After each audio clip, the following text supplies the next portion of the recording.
In a shocking turn of events, Kamala Harris, the Democratic presidential candidate, has officially surpassed former President Donald Trump in 6 different polling averages, sending shockwaves through the political landscape. This remarkable development has prompted a rare and highly anticipated response from the vice president, who has remained largely reserved throughout the campaign season.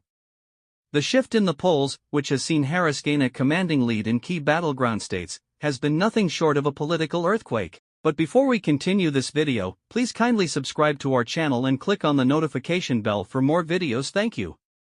Just weeks ago, the race had been neck and neck, with Trump and Harris trading blows and vying for the nation's attention.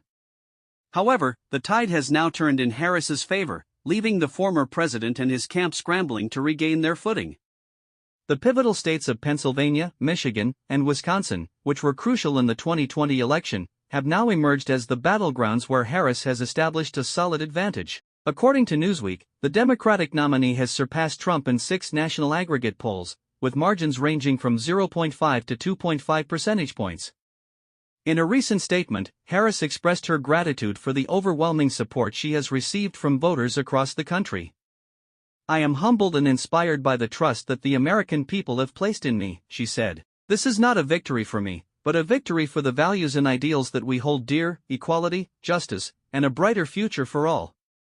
The vice president's newfound lead has been attributed to a number of factors, including her strategic decision to choose Tim Walz, the respected governor of Minnesota, as her running mate. Walz's addition to the ticket has been widely praised, with many political analysts citing his bipartisan approach and his ability to connect with voters across the aisle.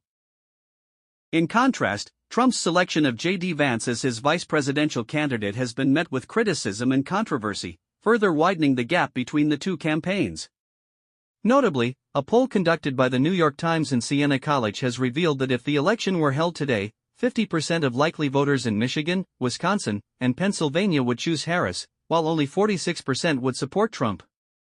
This finding is further corroborated by Nate Silver's Silver Bulletin poll, which gives Harris a 2.5-point lead over the former president. The Hills poll, however, shows a narrower margin, with Harris trailing Trump by just 0.2 points. This discrepancy has only added to the growing excitement and anticipation surrounding the 2024 election, as both campaigns work tirelessly to sway the remaining undecided voters. In her reaction, Harris emphasized the importance of unity and bipartisanship in addressing the nation's pressing challenges. "This is not a time for partisan bickering or divisive rhetoric," she stated. "It is a time for us to come together, to find common ground, and to work towards a future that works for all Americans."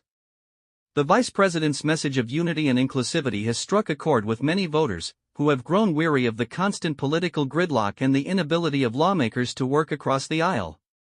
As the race for the White House continues to unfold, the spotlight remains firmly fixed on Kamala Harris and her historic bid to become the first woman to serve as President of the United States. With her renewed momentum and the overwhelming support of the American people, the path to the Oval Office has never seemed more within reach.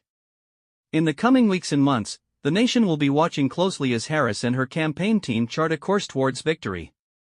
The stakes have never been higher, and the future of the country hangs in the balance. But with her unwavering determination and her commitment to the values that define the American spirit, Kamala Harris stands poised to make history and reshape the course of the nation. And please do not forget to subscribe. See you next time.